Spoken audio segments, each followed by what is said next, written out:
ओम शांति। आज की तारीख है 24/12/2024 के बाबा के साकार महावाक्य। मीठे बच्चे, अपार खुशी व नशे में रहने के लिए देह अभिमान की बीमारी छोड़ प्रीत बुद्धि बनो, अपनी चलन सुधारो। बाबा ने प्रश्न पूछा, किन बच्चों को ज्ञान का उल्टा नशा नहीं चढ़ सकता? बाबा ने उत्तर दिया, जो बाप को यथार्थ जानकर याद करते हैं, दिल से बात की महिमा करते हैं, जिनका पढ़ाई पर पूरा ध्यान है, उन्हें ज्ञान का उल्टा नशा नहीं चढ़ सकता। जो बाप को साधारण समझते हैं, वे बाप को याद कर नहीं सकते। याद करे तो अपना समाचार भी बाप को अवश्य दें। बच्चे अपना समाचार नहीं देते तो बाप को ख्याल चलता कि बच्चा कहाँ मूर्छित तो नहीं हो गया। ओम शांति।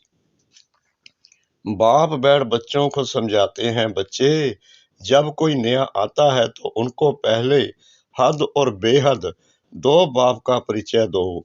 बेहद का बाबा माना बेहद की आत्माओं का बाप, वह हद का बाप हरेक जीव आत्मा का अलग है। यह नॉलेज भी सभी एक रस धारण नहीं कर सकते। कोई 1%, कोई 95% धारण करते हैं। यह तो समझ की बात है। सूर्यवंशी चंद्रवंशी घराना होगा ना, राजा रानी तथा प्रजा। प्रजा में सभी प्रकार के मनुष्य होते हैं। प्रजा माना ही प्रजा। बाप समझाते हैं, यह पढ़ाई है, हर एक अपनी बुद्धि अनुसार ही पढ़ते हैं। हर एक को अपना अपना पाठ मिला हुआ है। जिसने कल पहले जितना पढ़ाई धारण की है, उतनी अभी भी करते हैं। पढ़ाई कभी छिपी नहीं रह सकती है। पढ़ाई अनुसार पद भी मिलता है।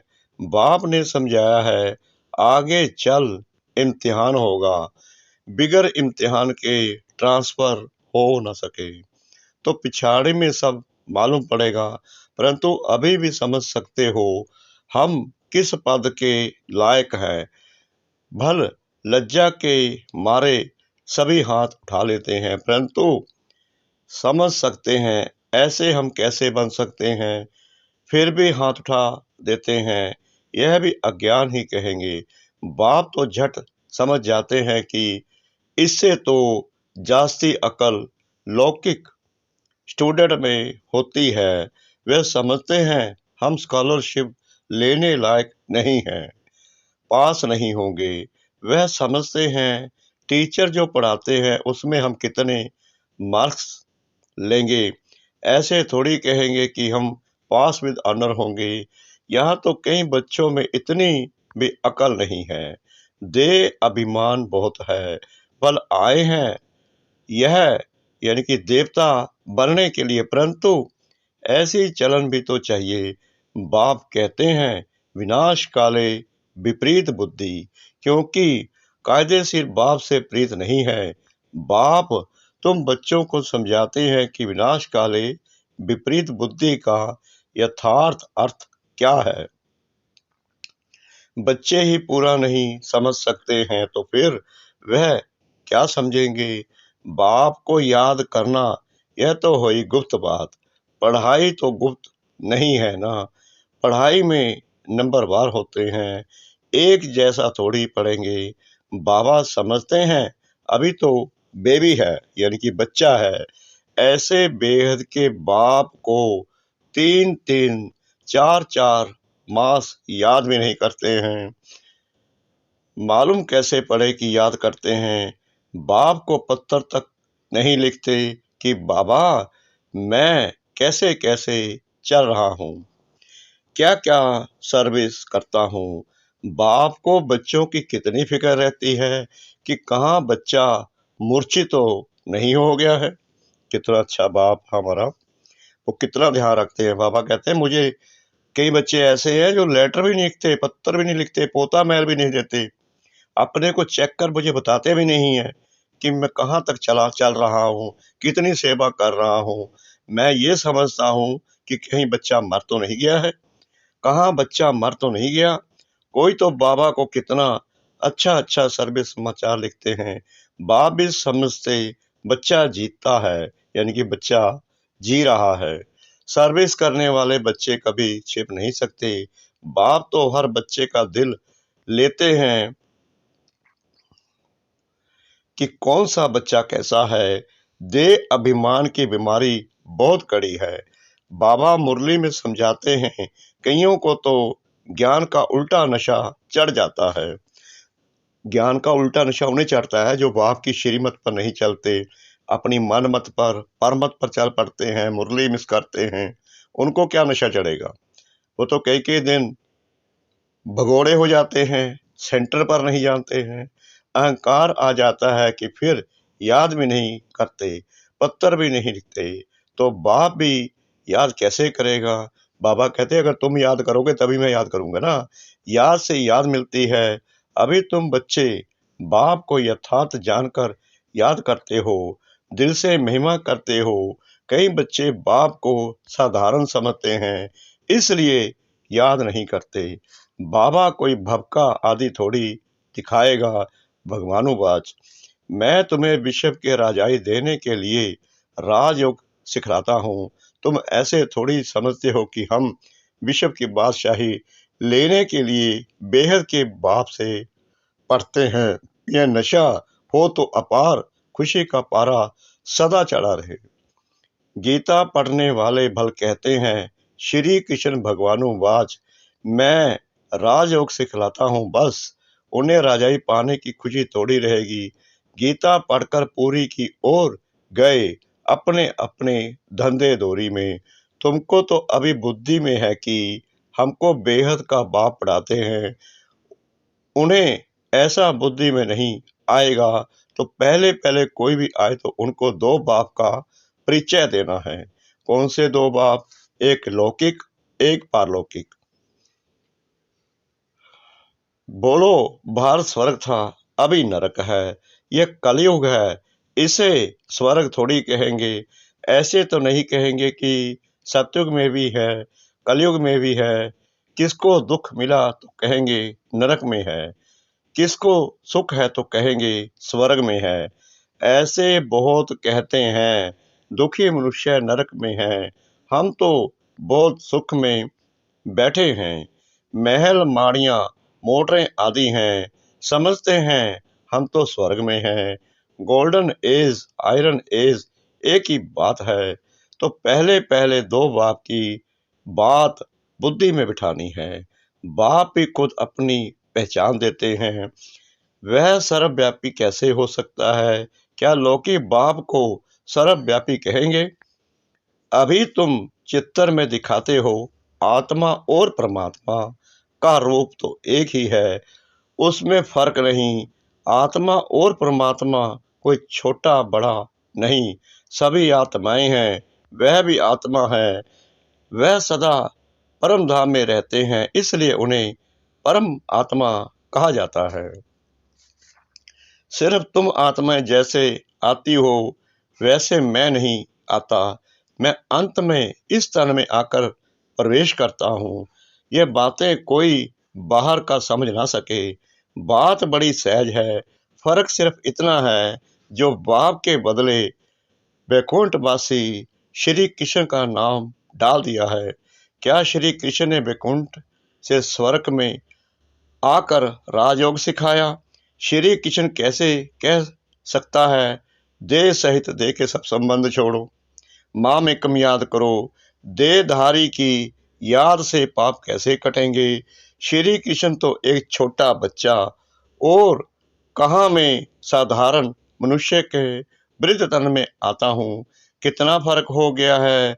इस एक भूल के कारण सभी मनुष्य पतित कंगाल बन गए हैं। ना मैं सर्वव्यापी हूँ, ना श्री कृष्ण सर्वव्यापी है। हर शरीर में आत्मा सर्वव्यापी है। वाह बाबा, वाह वाह वाह। बाबा कहते हैं ना तो मैं सर्वव्यापी हूँ, ना श्री कृष्ण सर्वव्यापी है। इस शरीर में आत्मा सर्वव्यापी है। मुझे तो अपना शरीर भी नहीं है, क्योंकि भगवान तो निराकार है। हर आत्मा को अपना अपना शरीर है। नाम हर एक शरीर पर अलग अलग पड़ता है। ना मुझे शरीर है और ना मेरे शरीर का कोई नाम है। मैं तो बूढ़ा शरीर लेता हूँ तो इसका नाम बदलकर ब्रह्मा रखा है। मेरा तो ब्रह्मा नाम नहीं है, मुझे सदा शिव ही कहते हैं। मैं ही सर्व का सदगति दाता हूँ। आत्मा को सर्व का सदगति दाता नहीं कहेंगे। परमात्मा की कभी दुर्गति होती है क्या? आत्मा की ही दुर्गति और आत्मा की ही सदगति होती है। यह सभी बातें विचार सागर मंथन करने की है, नहीं तो दूसरों को कैसे समझाएंगे। परंतु माया ऐसी दुस्तर है जो बच्चों की बुद्धि आगे नहीं बढ़ने देती। दिन भर झरमुई जगमुई में ही टाइम वेस्ट कर देते हैं। बाप से पिछाड़ने के लिए माया कितना फोर्स करती है। फिर कई बच्चे तो टूट पड़ते हैं। बाप को याद ना करने से अवस्था अचल अडोल नहीं बन पाती। बाप घड़ी घड़ी खड़ा करते माया गिरा देती। बाप कहते कभी हार नहीं खानी है। कलप कलप ऐसा होता है, कोई नई बात नहीं। माया जीत अंत में बन ही जाएंगे। रावण राज्य खलास तो होना ही है, फिर हम नई दुनिया में राज्य करेंगे। कलप कलप माया जीत बने हैं, अनगिनत बार नई दुनिया में राज्य किया है। बाप कहते हैं बुद्धि को सदा बिजी रखो तो सदा सेफ रहेंगे। इसको ही सब दर्शन चक्करधारी कहा जाता है। बाकी इसमें हिंसा आदि की बात नहीं है। ब्राह्मण ही सब दर्शन चक्करधारी होते हैं। देवताओं को सर्व दर्शन चक्करधारी नहीं कहेंगे। पतित दुनिया की रस्म रिवाज और देवी देवताओं की रस्म रिवाज में बहुत अंतर है। मृत्यु लोग वाले ही पतित पावन बाप को बुलाते हैं। हम पतितों को आकर पावन बनाओ, पावन दुनिया में ले चलो। तुम्हारी बुद्धि में है, आज से 5000 वर्ष पहले नई पावन दुनिया थी जिसको सत्युग कहा जाता है। त्रेता को नई दुनिया नहीं कहेंगे। बाप ने समझाया है, वह है फर्स्ट क्लास, वह है सेकंड क्लास। एक एक बात अच्छी रीति धारण करनी चाहिए। जो कोई आकर सुने तो वंडर खाए। कोई कोई वंडर भी खाते हैं, परंतु फुर्सत नहीं जो पुरुषार्थ करे। फिर सुनते हैं पवित्र जरूर बनना है। यह काम विकार ही मनुष्य को पतित बनाता है। उनको जीतने से तुम जगत जीत बनेंगे, परंतु काम विकार उन्हों की जैसे पूंजी है, इसलिए वह अक्षर नहीं बोलते हैं, सिर्फ कहते हैं मन को वश में करो। लेकिन मन अमन तब हो जब शरीर में नहीं हो। जब तुम मन तो तभी काबू होगा ना जब अपने को आत्मा समझेंगे। अगर तुम देह भान में रहेंगे तब तो तुम सोच भी नहीं सकते, बोलोगे क्या, मानोगे क्या। बाकी मन अमन तो कभी होता ही नहीं। देह मिलती है कर्म करने के लिए, तो फिर कर्मातीत अवस्था में कैसे रहेंगे। कर्मातीत अवस्था कहा जाता है मुर्दे को। जीते जी मुर्दा अथवा शरीर से डिटैच। बाप तुमको शरीर से न्यारा बनने की पढ़ाई पढ़ाते हैं। शरीर से आत्मा अलग है। आत्मा परम धाम की रहने वाली है। आत्मा शरीर में आती है तो उसे मनुष्य कहा जाता है। शरीर मिलता ही है कर्म करने के लिए। एक शरीर छोड़ फिर दूसरा शरीर कर्म करने लिए लेना है। शांति तो तब हो जब शरीर में नहीं है। मूल वतन में कर्म होता नहीं। सूक्ष्म वतन की तो बात ही नहीं। सृष्टि का चक्कर यहाँ फिरता है। बाप और सृष्टि चक्कर को जानना, इसको ही नॉलेज कहा जाता है। सूक्ष्म वतन में ना सफेद पोषधारी, न सजे सजाए, ना नाग बुलाए पहने वाले शंकर आदि ही होते हैं। बाकी ब्रह्मा और विष्णु का राज बाप समझाते ही रहते हैं। ब्रह्मा यहाँ है, विष्णु के दो रूप भी यहाँ है। वह सिर्फ साक्षात्कार का पार्ट ड्रामा में है जो दिव्य दृष्टि से देखा जाता है। क्रिमिनल आंखों से पवित्र चीज दिखाई ना पड़े। अच्छा, मीठे मीठे सिकला दे बच्चों प्रति माता पिता बाप दादा का याद प्यार और गुड मॉर्निंग। रूहानी बाप की रूहानी बच्चों को नमस्ते। हम रूहानी बच्चों की रूहानी बाप दादा को श्रद्धा भरी प्रेम भरी नमस्ते। शुक्रिया बाबा, शुक्रिया बाबा, शुक्रिया बाबा इस मीठी मीठी मीठी मुरली के लिए। धारणा के लिए मुख्य सार। नंबर 1, अपने आप को सदा सेफ रखने के लिए बुद्धि को विचार सागर मंथन में बिजी रखना है। सब दर्शन चक्करधारी बनकर रहना है। झरमुई झगमुई में अपना समय नहीं गंवाना है। नंबर 2, शरीर से अटैच रहने की पढ़ाई जो बाप पढ़ाते हैं वह पढ़नी है। माया के फोर्स से बचने के लिए अपनी अवस्था अचल अडोल बनानी है। वरदान सतगुरु परम पिता परमात्मा जी का ब्रह्मा बाप समान लक्ष्य को लक्षण में लाने वाले प्रत्यक्ष सैंपल बन सर्व के सहयोगी भव।